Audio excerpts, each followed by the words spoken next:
Stupidity isn't just a minor flaw. It's a corrosive force with deep societal implications that can be deadlier than outright malice. It's a deliberate act of rebellion against critical thinking, a conscious refusal to examine actions, ideas, or the consequences they bring. Unlike deliberate wrongdoers who can sometimes be countered through reason, stupidity resists awareness, correction, and transformation altogether. Bonhoeffer drew a sharp distinction between ignorance and stupidity. Ignorance stems from a lack of information, while stupidity reflects a deeper, ingrained unwillingness or incapacity to embrace new ideas or perspectives. People under its influence aren't merely uninformed, they actively reject opportunities to learn or adjust their thinking. A community low on respect demonstrates rudeness toward large groups based on political views. If people treat others poorly because they believe their wealth or position grants them that right, or due to prejudice against someone's race or religion, they cling stubbornly to unexamined beliefs and reject challenges that could expose uncomfortable truths. Thus, stupidity isn't just a lack of thought. It's the deliberate avoidance of reflection, making it a sinister and self-perpetuating force in society. In this light, stupidity poses a greater threat than ignorance because it blocks access to growth and understanding. This perilous mindset became painfully clear during Bonhoeffer's era, when he witnessed an oppressive regime take root in his homeland largely through passive compliance, not active malice. Ordinary citizens chose not to question authority, enabling the state to carry out horrific acts. This destructive compliance didn't stem from overt hatred, but from a widespread apathy toward moral and intellectual scrutiny. People became numb to questioning by succumbing to the regime's simplistic and destructive narratives without objection. By accepting these narratives, they granted the state the power to commit atrocities. One of Bonhoeffer's key insights involves the relationship between power and stupidity. When individuals gain influence, they tend to shy away from self-criticism. Powerful systems reinforce this pattern by rewarding followers who conform and sidelining those who think independently. Leaders may surround themselves with advisors and structures that validate their biases, creating a closed loop of flawed reasoning. Gradually, they become less receptive to diverse perspectives and more likely to act through obedience rather than critical thought. In this setting, stupidity becomes a tool for upholding tyranny, not because people set out with cruel intentions, but because they're unwilling or unable to reflect on the ethical or logical dimensions of their actions. This dynamic leads to Bonhoeffer's unsettling paradox. Individuals, especially those at the top of the social or political hierarchy, can be far more dangerous when they act without self-reflection than those who are openly malicious. Their blind allegiance to authority and aversion to changing their thinking make them potent catalysts for disaster. In a world that undervalues nuanced analysis, Bonhoeffer's observations serve as a stark warning about how easily stupidity can undermine societal well-being. Hannah Arendt, a German-American political theorist, expanded on Bonhoeffer's ideas by introducing her now famous concept of the banality of evil. Arendt suggested that the gravest harms in modern times often stem not from people driven by intense hatred or sadistic tendencies, but from ordinary individuals who fail to reflect on their actions. Her idea emerged while analyzing the role of a key figure linked to mass atrocities during a trial. In Arendt's view, this person wasn't inherently monstrous. Instead, he was a bureaucrat who lacked the ability or willingness to consider the moral implications of following orders. This notion underscores that evil can thrive in a society when its citizens stop thinking critically. In essence, horrific acts become possible when large numbers of people blindly follow official directives without questioning them. Arendt's focus on thoughtlessness resonates deeply with Bonhoeffer's theory of stupidity. Both stress the danger of becoming complacent and failing to examine one's conduct morally or intellectually. At the heart of Arendt's warning lies the realization that oppressive regimes depend on this kind of passive compliance. When orders are issued, people often obey not because they're cruel, but because they've learned to be obedient. This process allows an entire system to function with minimal resistance, making destructive or violent policies easier to enforce. By the time individuals recognize the consequences, the machinery of oppression has already advanced, propelled by citizens who never viewed themselves as responsible. Bertrand Russell's critique of collective ignorance adds another layer to these theories. Russell, a renowned philosopher, argued that modern society often rewards ignorance and discourages nuanced thinking. While Bonhoeffer and Arendt focused on oppressive regimes and their horrors, Russell extended his analysis to everyday political and cultural life, where public discourse often prioritizes simplistic slogans over reasoned arguments. Russell noted that the public frequently embraces emotionally charged explanations rather than the complexity that real issues require. This tendency encourages the very mental passivity that Bonhoeffer and Arendt condemned. Simplistic soundbites or black-and-white narratives can overshadow more careful approaches that call for humility, critical thinking, and the courage to face uncomfortable truths. Another facet of Russell's critique is that people often seek comfort in simplified visions of the world. Confronting ambiguity can be unsettling. It takes effort to accept that solutions to social or political problems may not be straightforward. Many prefer a neat but flawed interpretation of reality to grappling with the mental strain of nuanced thinking. Media outlets often exacerbate this trend by championing emotionally charged content that grabs immediate attention over complex analysis that demands deeper engagement. One of the most troubling aspects of stupidity is how rapidly it spreads through social groups, whether in political movements, religious settings, workplaces, or informal communities. Since humans are inherently social, belonging and acceptance often outweigh the inclination to think independently. People are frequently willing to adopt ideas they haven't examined closely if doing so makes them feel included in a group. Authoritative figures reinforce this contagion by discouraging dissent early on. Individuals are taught to respect certain people and institutions. While respect is valuable, blind loyalty curtails the capacity for independent thought. The result is intellectual conformity that makes it easy for irrational or harmful ideologies to gain traction and remain unchallenged. Overcoming the cycle of stupidity, Bonhoeffer, Arendt, and Russell emphasize the importance of independent, critical thought, moral awareness, and humility as antidotes to its dangers. Encouraging lifelong learning, Bonhoeffer highlights the significance of constantly seeking knowledge and questioning one's assumptions. Curious and open-minded individuals are far less susceptible to manipulative forces that exploit passivity. Moral reflection, Arendt's concept of the banality of evil, reminds us that genuine harm can arise through thoughtlessness. Recognizing the moral implications of one's actions, even in seemingly small or bureaucratic roles, is vital for preventing large-scale suffering. Embracing complexity, Russell reminds us that catchy slogans often overshadow careful reasoning. By adopting more complex perspectives and resisting overly simplistic explanations, we become better equipped to address real-world problems effectively.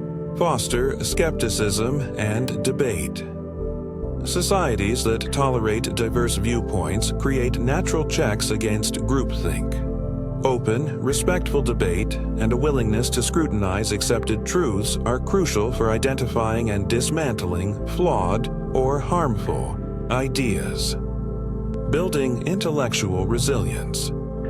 Overcoming stupidity requires intellectual humility. It also demands the courage to ask tough questions, revise outdated beliefs, and speak out against harmful narratives, even when such actions might be unpopular. By weaving these elements into our educational systems, media habits, and civic conversations, we can cultivate a culture of critical thinking and moral vigilance. In doing so, we minimize the risk that passive acceptance or shallow complacency will pave the way for destructive ideologies. Stupidity, in most people's minds, connotes a trivial failing, perhaps a momentary lapse of attention, a limited inability to process complex information, or a humorous, clumsy mistake. Yet Dietrich Bonhoeffer, the German theologian and resistance figure, argued that stupidity is not merely a small intellectual gap. Rather, he portrayed it as a potent social and moral danger, one that can be more destructive than direct malice. From his unique vantage point within a country that embraced an authoritarian regime during the mid-20th century, Bonhoeffer saw how the refusal to think critically, the unwillingness to self-reflect, and the active rejection of contradictory evidence enabled a system of horrific oppression to grow and thrive. What's particularly striking about Bonhoeffer's interpretation of stupidity is his insistence that it's not purely a matter of intelligence or any individual's capacity to grasp factual knowledge. For him, stupidity signified a deeper quality of the human soul, a refusal to learn, a willful deafness to reason, and a complacent acceptance of comfortable falsehoods. Such a disposition is far more dangerous than the cunning schemes of villains because it's nearly impervious to rational argument. The stupid, in Bonhoeffer's usage, are shielded from genuine understanding by their unwillingness or inability to engage with conflicting perspectives. In today's world, rife with mass media, political polarization, and simplified slogans, we can readily see how Bonhoeffer's concerns about stupidity resonate. We observe a perilous gap between the hyper-availability of information and the actual willingness to analyze it critically. This gap leaves many people vulnerable to propaganda, emotional manipulation, and the comforts of echo chambers. Even those who consider themselves educated can slip into patterns of intellectual complacency, uncritically absorbing narratives that flatter their biases. The consequences of this trend can be dire. Entire communities may adopt destructive ideologies not out of overt malice, but through a collective surrender of independent thought. Yet, stupidity, as Bonhoeffer stressed, cannot be easily remedied by simple information campaigns or fact-checking initiatives. It's not enough to present clear evidence or logical proofs when people are actively resisting knowledge. They may double down on false beliefs rather than abandon them.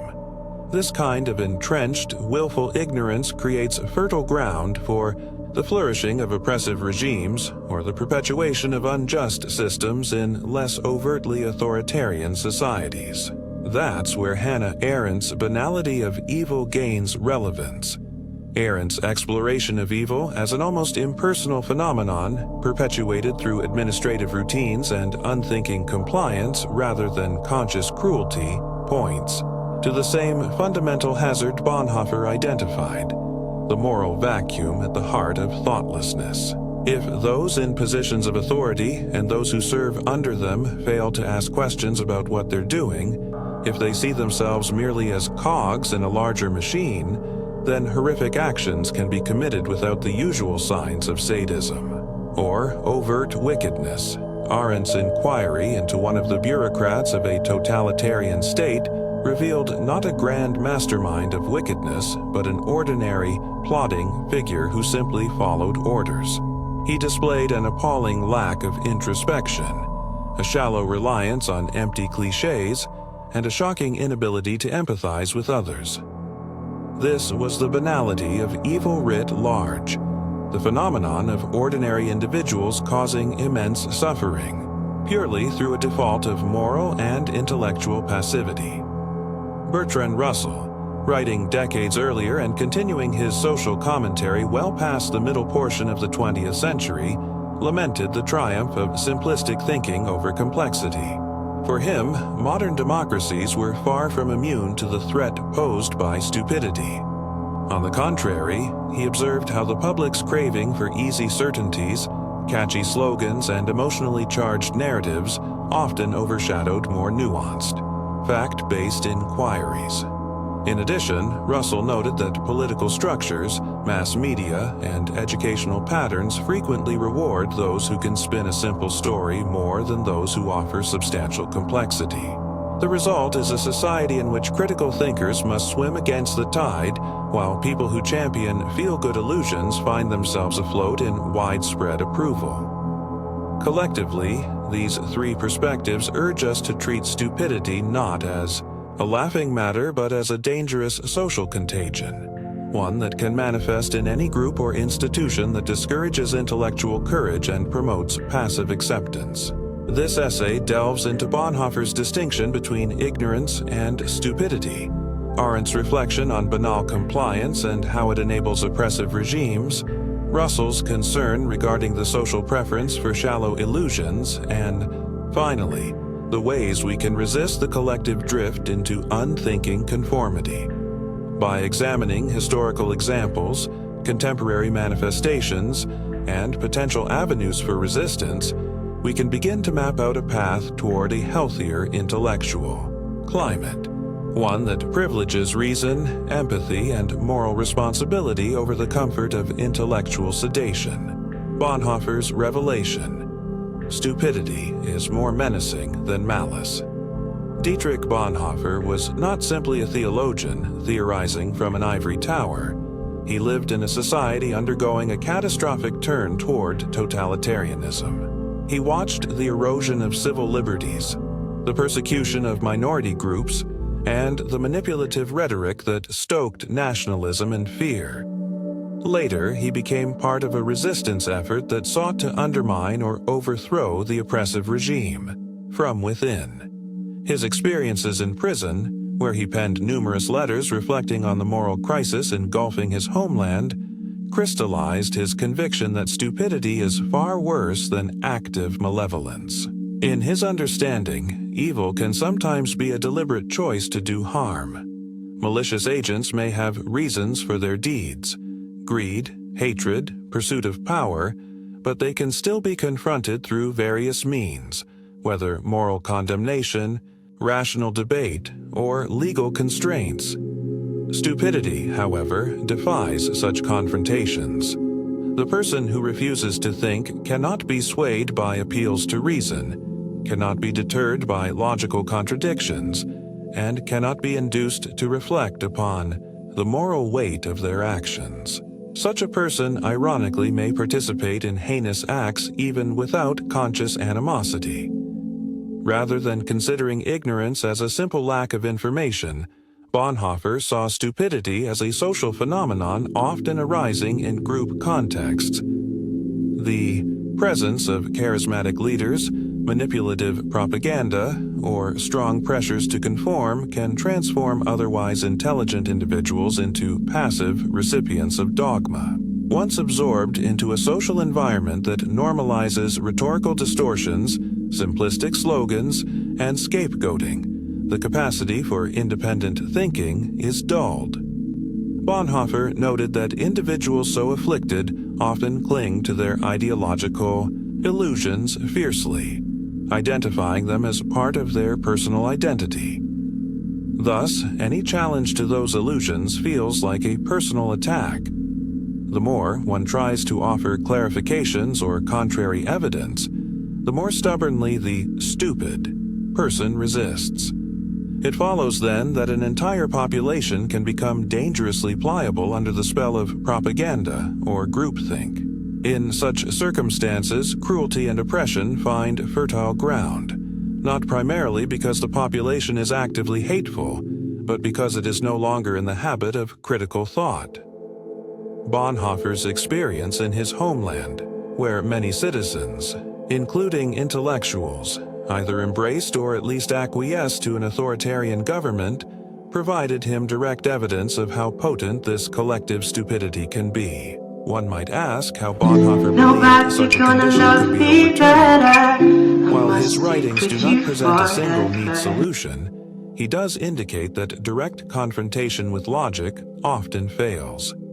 It is only when the social conditions that encourage stupidity are removed, when propaganda loses its hold, when open discourse returns, and when individual moral responsibility is reawakened, that people can emerge from the stupor. Education, personal courage, and a culture of authenticity become indispensable. Stupidity is not a matter of a permanent, fixed deficiency, but rather a situational phenomenon exacerbated by oppressive structures and mental laziness. The tragic lesson is that during crisis situations, stupidity is far more prone to abrupt expansion than wisdom. Lies, fear, and simplistic stories proliferate quickly, especially when repeated by authority figures. Meanwhile, the habit of reflection, which requires time, humility, and genuine engagement with complexity, can wither under the combined pressure of propaganda and group consensus. This dynamic was on vivid display in Bonhoeffer's historical context, but it can manifest just as easily in other times and places. Hence, his words contain a timeless warning. Arendt's banality of evil, the horror in everydayness. Hannah Arendt's phrase, the banality of evil, has become iconic.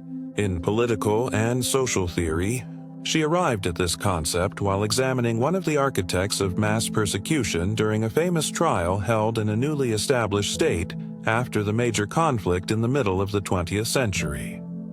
Observing the man in question, Arendt was struck by how ordinary he seemed, unimaginative, pedantic, eager to portray himself as a loyal bureaucrat who simply followed instructions.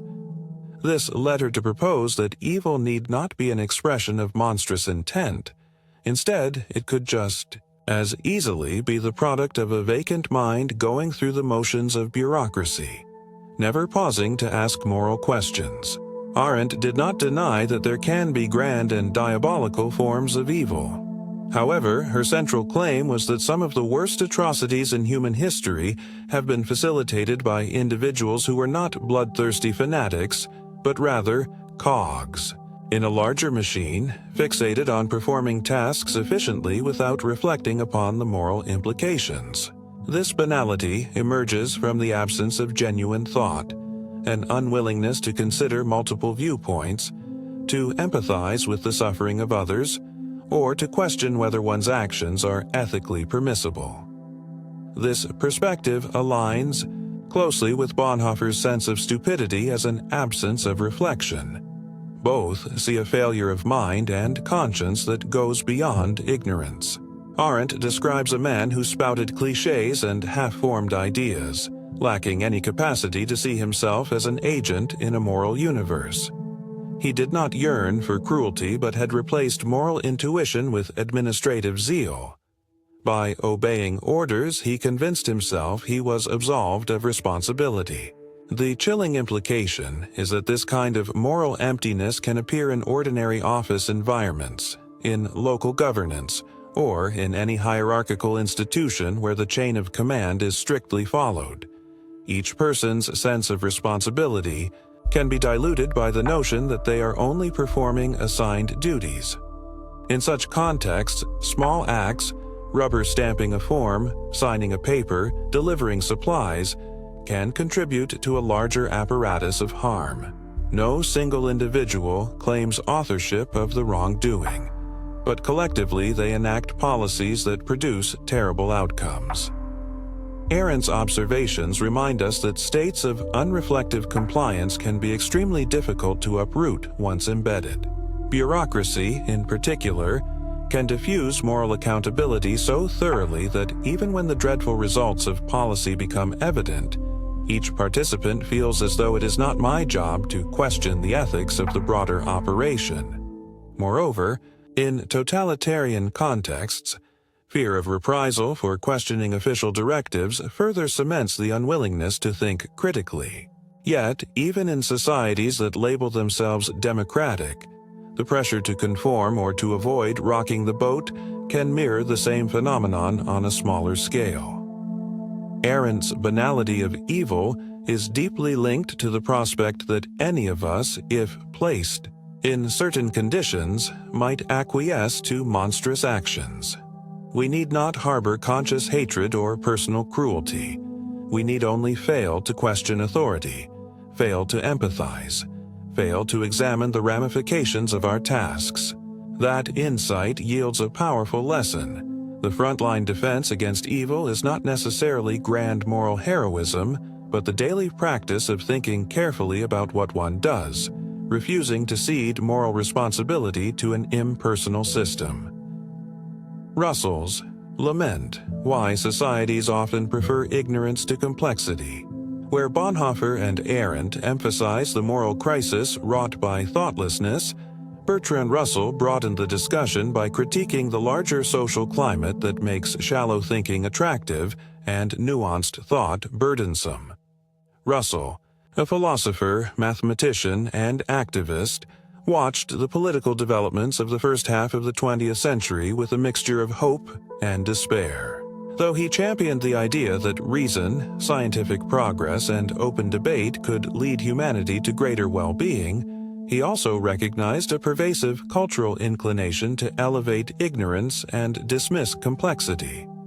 Russell observed that politicians who pandered to the public's emotional triggers often found more success than those who grappled with the complicated realities of governance. Similarly, press outlets that produced sensational headlines rather than sober investigations tended to draw larger audiences over time. This mass preference for easy narratives creates a marketplace where the loudest or most simplistic voices drown out meticulous thinkers. Thus, even in countries that pride themselves on liberty, the public discourse can devolve into a performance of catchy slogans rather than a genuine exchange of ideas. This phenomenon ties in closely with Bonhoeffer's concerns.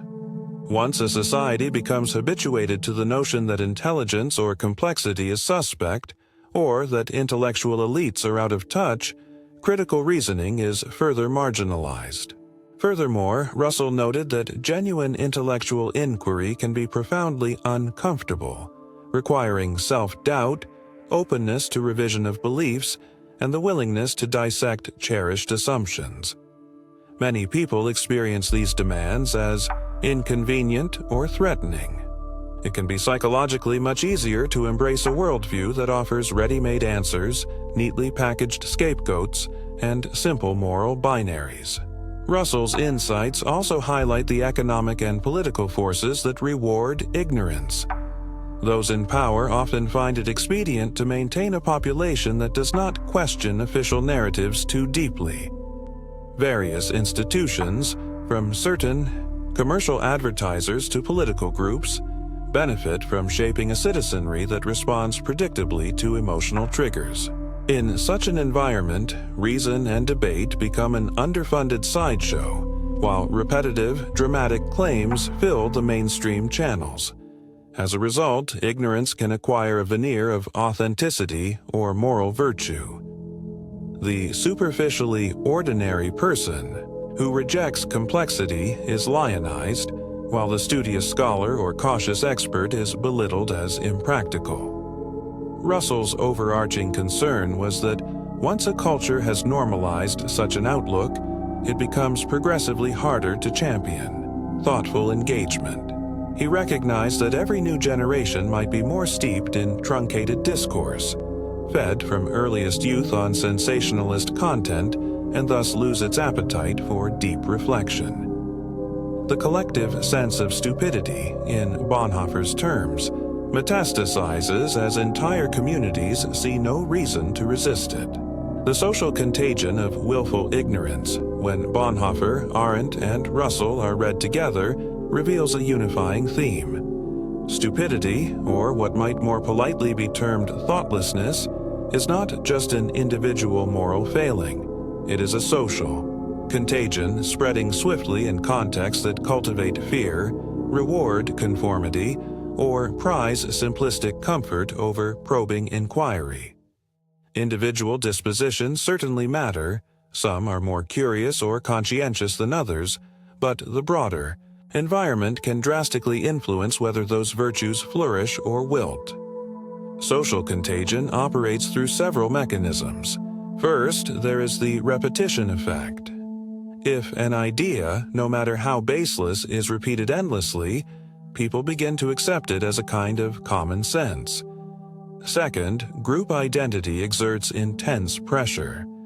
Those who question the group's beliefs risk ostracism, damaging their sense of belonging. Third, authority figures may explicitly discourage independent thought, either by punishing dissent or by training people to rely on official statements as the only source of truth. Finally, mass media, whether state-controlled or commercially driven, can bombard the public with emotionally charged, one-sided information that shuts down critical faculties in favor of simplistic narratives. Across history, we see these dynamics at work. Consider societies that fell under the sway of autocratic regimes. These regimes gained traction not simply through terror, though terror was indeed a factor, but also through a potent combination of national myths, propaganda campaigns, and the stifling of dissent. Consider, too, the colonial projects enacted by empire-building powers who justified their domination with simplistic theories of race or cultural superiority that were repeated so often as to appear self-evident. Or reflect on the ways that segregation or discriminatory laws in various nations endured for so long, sustained by a stubborn refusal to consider the humanity of those marginalized. In each scenario, the social contagion of stupidity manifested in passivity toward injustice. People did not necessarily hate others, they merely failed to think seriously about the moral consequences of the status quo. They accepted the customs and laws as natural facts, never asking who might be harmed by these structures or whether alternative social arrangements were possible. As Bonhoeffer lamented, once stupidity is culturally embedded, attempts at rational persuasion often prove fruitless. Those affected become deeply resistant to any truth that unsettles their worldview. Modern technology offers both new risks and new opportunities. On one hand, the speed of digital communication allows for the rapid spread of misinformation, rumor, or outright fabrications. Entire communities may adopt conspiratorial beliefs, within a matter of hours or days, bombarded by a torrent of content that satisfies their confirmation biases. On the other hand, digital networks can also disseminate reputable information, critique official narratives, and foster transnational communities dedicated to reason and debate. The question is less about the raw technology than about the social norms, regulations, and personal habits that shape how people engage with it. Historical illustrations when thoughtlessness rises and falls throughout humankind's long story. Patterns reminiscent of Bonhoeffer's Stupidity and Arendt's Banality of Evil can be found in many eras and cultural contexts. Indeed, one might argue that the phenomenon arises whenever critical reflection and moral responsibility yield to the pressures of conformity, fear, or convenience. A few examples help illuminate this dynamic. Totalitarian systems. In regions where totalitarian regimes assumed power, the alignment of mass propaganda, secret police, and stringent social controls eroded the habit of questioning authority. People not only feared punishment for dissent, but also found themselves immersed in a carefully cultivated worldview that rewarded loyalty over truth-seeking. The brutality of such regimes was made possible not solely by the fanaticism of the leadership, but by the submissive compliance of everyday citizens. Colonial exploitation. Major colonial powers justified conquest and exploitation through simplistic doctrines of racial or civilizational superiority. In the metropole, most citizens did not witness firsthand the atrocities or the economic plunder. They were shielded by glowing tales of civilizing missions and national pride. those with moral qualms often found themselves marginalized or ridiculed, and the stupidity of the majority, a willed inattention to the brutal realities overseas, persisted for decades or centuries. Enforced segregation and systemic oppression. In numerous lands, legal and social structures for generations established hierarchies that relegated certain ethnic or religious groups to second-class status. These injustices persisted because broad segments of the dominant group either did not question or actively avoided questioning the moral legitimacy of such segregation. In many cases, well-intentioned individuals told themselves that the system, though imperfect, was tradition or the normal order of things, thereby absolving themselves of any impetus to challenge it. Mass hysteria and witch hunts. Historically, episodes of collective madness, religious inquisitions, witch hunts, moral panics flared up when communities embraced paranoid narratives that scapegoated some minority or perceived deviant group. The underlying ignorance spread through rumor and social pressure. People suspended their capacity for skepticism because doubting official pronouncements could incur accusations of heresy or disloyalty. Once again, the impetus to think critically was stifled by the psychological and social risks. In each instance, a wellspring of moral and intellectual parity allowed injustices to persist far longer than they might have otherwise.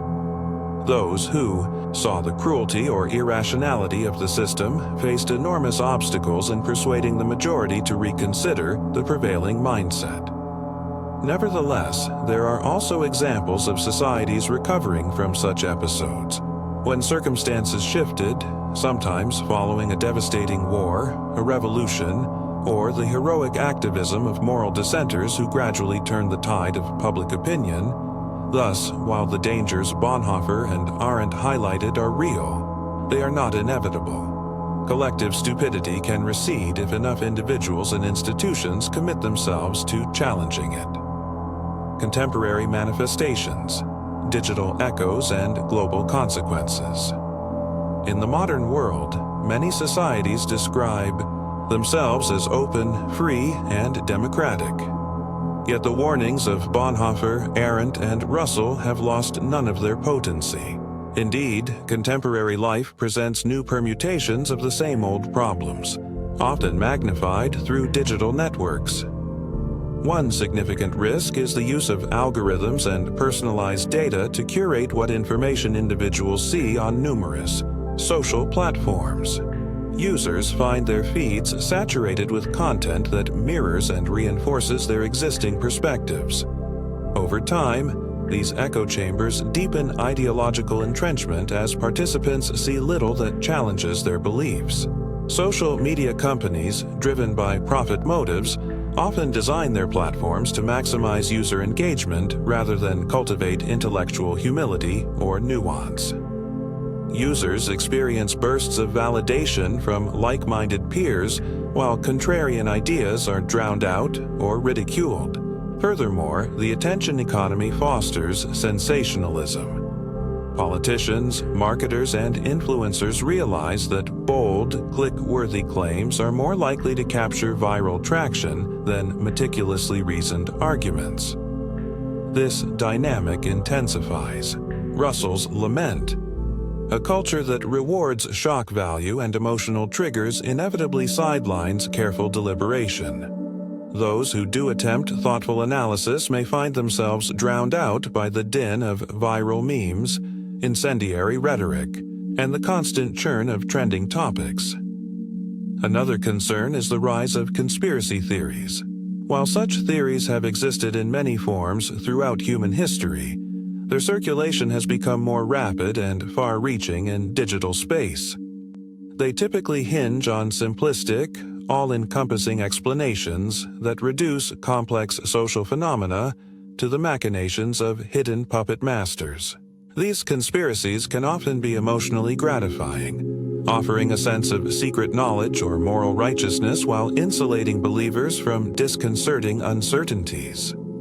Collective stupidity emerges here when people stop verifying sources, abandon critical questions, and accept viral narratives simply because they appear repeatedly or align with their anxieties.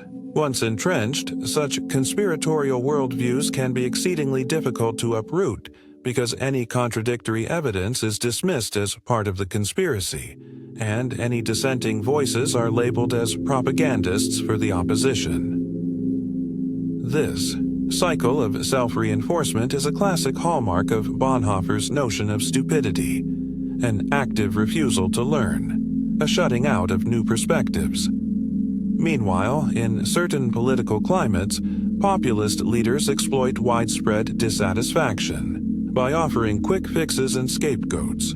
Russell would observe that these leaders frequently use emotional appeals, blaming marginalized groups, foreign entities, or the intellectual elite for all societal woes. This rhetorical strategy rallies support from people who feel neglected or disempowered and who understandably long for change.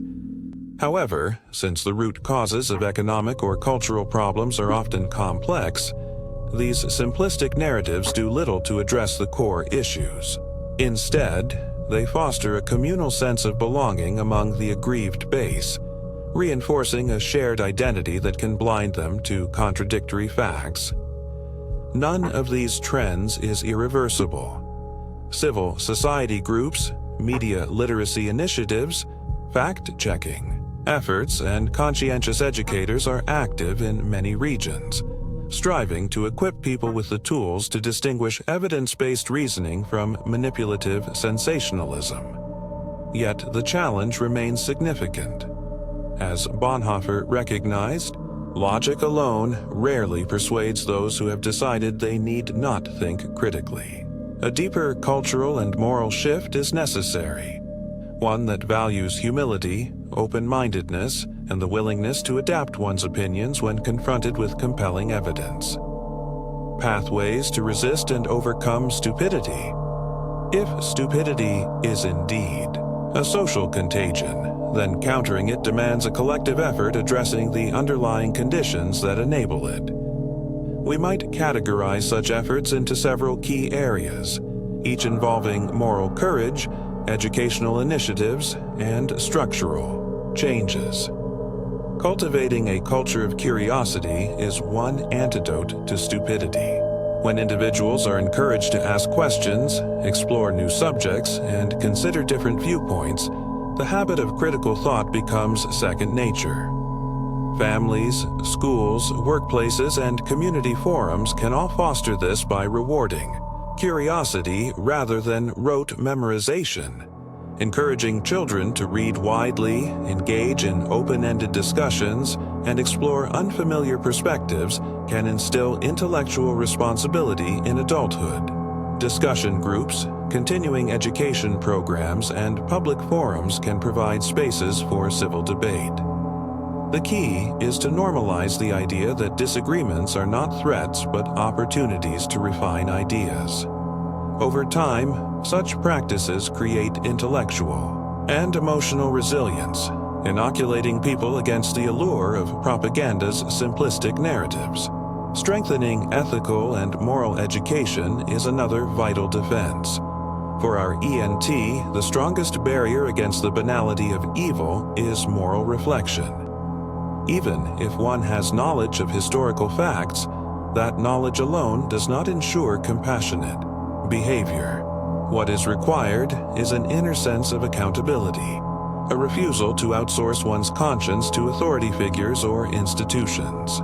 Educational curricula at all levels could incorporate ethical reasoning exercises, case studies of moral dilemmas, and discussions about historical atrocities that highlight the dangers of passive conformity. Religious institutions, civic organizations, and other moral communities can also play a role, provided they encourage personal reflection rather than blind obedience to authority.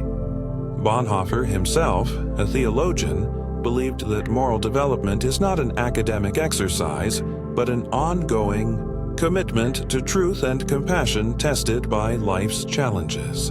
In that sense, moral education must go hand in hand with practical experiences, voluntary peer work, or direct engagement with marginalized populations. Reforming media environments is crucial in an era dominated by 24-hour news cycles and social media.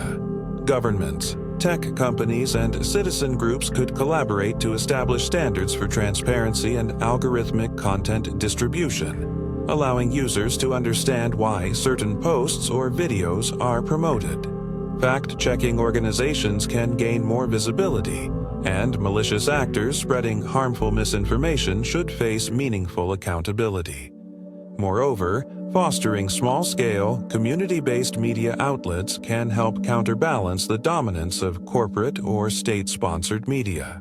When individuals have the chance to contribute to local reporting and discussions, they often become more invested in uncovering complexities rather than accepting top-down narratives. None of these steps is easy. They require political will, sustained advocacy, and cultural buy-in to shift the norms of how information is produced and consumed. Encouraging intellectual humility and dialogue is essential. At the heart of stupidity lies a dismissal of the possibility that one might learn something new. Similarly, Arendt's depiction of bureaucratic thoughtlessness highlights the absence of the ability to see the world from another's perspective. One remedy is cultivating intellectual humility, a recognition that our current understanding might be incomplete or flawed. Institutions from workplaces to universities can promote collaborative problem-solving, where participants are asked to articulate not only their ideas but also their uncertainties. Leaders who model vulnerability, acknowledging mistakes, or reversing course when presented with new data can set examples of open-mindedness. If this ethos is reinforced socially, that is, if people are praised for changing their minds in light of better evidence, the stigma of being wrong diminishes. What remains is a shared commitment to collective learning, which contrasts sharply with the rigid certainties that underpin unthinking compliance. Civic engagement and accountability are vital. Stupidity often thrives when citizens feel powerless over public policies or larger social trajectories. Apathy and cynicism can feed on each other, creating a vicious cycle where people say there is nothing they can do, leading to disengagement. Conversely, robust civic engagement can mitigate that sense of helplessness and foster a more informed populace. Grassroots organizations, local governance structures, and participatory budgeting processes all offer ways for individuals to see the tangible impact of their contributions and, consequently, to seek out more detailed knowledge of issues. Holding authorities accountable is central to this. If public officials realize they are regularly questioned by an engaged citizenry, they have stronger incentives to ground their statements in evidence and avoid manipulative oversimplifications. This dynamic can gradually reshape a political culture that might otherwise slide into demagoguery. Personal practices and daily vigilance are also key. Resisting stupidity is an individual endeavor played out in small, daily acts of mental discipline. Asking oneself how one knows a given claim, taking a moment to investigate alternative sources, or inviting a friend with opposing views to discuss issues calmly may seem insignificant. Yet, these micro-level behaviors accumulate to shape broader social norms. Some practical techniques might include double-checking emotional content when encountering a piece of news that sparks strong emotions, anger, fear, or triumph, and verifying its authenticity. Emotional appeals are the hallmark of those seeking to bypass rational scrutiny. Seeking nuanced analysis, reading or listening to in-depth discussions by reputable experts or well-researched journalists, especially on important topics, broadens one's perspective, making simplistic takes less persuasive. Incorporating reflective time is crucial. Just as physical exercise nurtures bodily health, setting aside moments for introspection fosters mental resilience. Journaling, mindful meditation, or solitary walks can provide space for reconsidering one's assumptions. Surrounding oneself with diverse thinkers, consciously curating social circles to include people of various political, cultural, or philosophical leanings, can help stave off the blind spots that arise when a single worldview is constantly reaffirmed. Together, these strategies can help individuals avoid slipping unawares into the comforting illusions of stupidity. It is crucial to remember, however, that this is not a struggle one wins once and for all. Like physical health, intellectual and moral vigilance is an ongoing, lifelong project subject to lapses and requiring periodic renewal of commitment. Concluding thoughts: a renewed plea for thoughtfulness. Dietrich Bonhoeffer, living through the stranglehold of tyranny and its brutal consequences, left us a stark caution. Stupidity, in the sense of willful unawareness and intellectual inertia, may be an even greater adversary than deliberate evil. Hannah Arendt's study of bureaucracy and compliance underscored how widespread tragedies often emerge not from a horde of sadistic monsters, but from ordinary citizens carrying out normal duties without reflection. Bertrand Russell illuminated how modern democracies, for all their freedoms, can honor shallow illusions more than careful reasoning. Although the context for each thinker was distinct, their insights converge on the essential truth that societies run grave risks when they stop valuing critical thought, moral self-examination, and open discourse. Indeed, the capacity for tyranny, oppression, or large-scale malfeasance rests as much in the passivity of the masses as in the cunning of despots. As history repeatedly shows, it is often enough for the majority to remain docile, lulled by simplistic narratives or enthralled by conformity, for horrific outcomes to unfold. This recognition need not leave us in despair. If stupidity is shaped by social forces, fear, misinformation, hierarchical structures, and unexamined traditions, then it is susceptible to change when those forces are challenged. Courageous minorities have sometimes shifted entire societies, whether through civil disobedience, reformist politics, intellectual movements, or grassroots activism. Overcoming the banality of evil and the triumph of ignorance does not require that everyone achieve scholarly brilliance or saint-like virtue. Rather, it demands that enough people consistently question the stories guiding their lives, listen when confronted with uncomfortable facts, and see moral responsibility as inseparable from daily conduct. By championing deeper education that fosters curiosity and moral reflection, by designing media and social infrastructures that elevate informed dialogue, and by cultivating the personal habits that keep each one of us aware and engaged, we reinforce a cultural immune system against the contagion of stupidity. These collective efforts enable us to remain awake, critical, and morally grounded even amidst the swirl of social pressures and political manipulations. In a world buffeted by global crises, climate change, stark economic inequalities, mass migrations, and recurrent political upheavals, the costs of moral and intellectual parity are especially high. If we do not challenge ourselves to interpret and respond to these crises with nuanced thought, if we yield to either facile denial or blame shifting, the outcomes could be catastrophic on a planetary scale. On the other hand, if humanity can reclaim its capacity for reflective understanding, collaboration, and genuine empathy, we may steer ourselves away from dangerous oversimplifications and destructive mythologies. Thus, Bonhoeffer's cautionary perspective lives on as a reminder that even well-meaning people can become complicit in evil when they fail to remain vigilant. Arendt's emphasis on the banal quality of such complicity serves as a sobering truth. True monstrosity sometimes hides behind plain surfaces, Russell's lament over the supremacy of cheap certitude underscores how perilous it is when societies neglect the hard but necessary labor of thoughtful inquiry.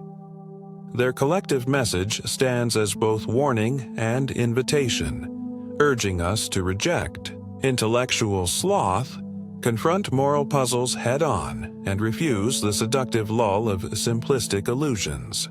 Every day, in choices large and small, we shape the intellectual and ethical fabric of our communities.